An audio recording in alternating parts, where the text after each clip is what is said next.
I'm Amanda Siliker for Canadian HR Reporter TV. Jane Sleeth is the Senior Ergonomic Consultant at Toronto-based consulting firm Optimal Performance. She shows us how to make sure our chairs are ergonomic and comfortable. Okay, so one of the most important things when you're working in the office is to actually have your chair set up properly. And most chairs today actually have a lot of adjustability in them. First thing that you'll want to do is adjust the chair for the height.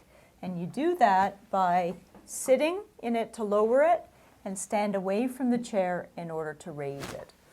Once you've set up yourself properly at the desk with your keyboard and everything is in the correct neutral posture, then you want to look down and see at that point if your feet are actually flat on the floor.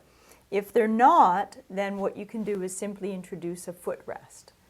Otherwise, if your feet are flat on the floor, that's as high as the knees need to be.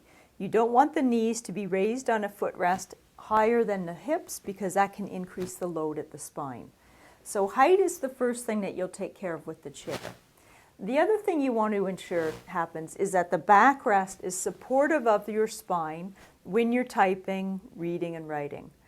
During times when you're actually conversing with someone or on the phone for a change of posture, most chairs now have a switch at the back that allow you to lean back into the chair. And you can change how much force it requires to do that by simply turning the knob here. Sometimes that knob is present in the front of the chair.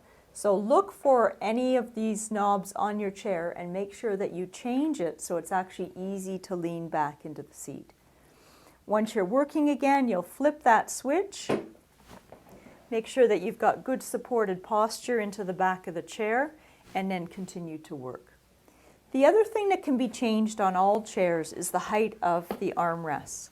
And this should be used as much as you can through the day. By virtue of using the armrest, it means that these muscles here, called the trapezius muscles, are actually in a relaxed posture and there's less work required. By not having the armrest in place, often people tend to shrug the shoulders, which means that these muscles are starting to work statically, which is more difficult. So adjust the armrest, and most armrests can also have adjustments for the width. In this case, on this type of chair, there's a switch in which you can then move the width of the armrest in or out.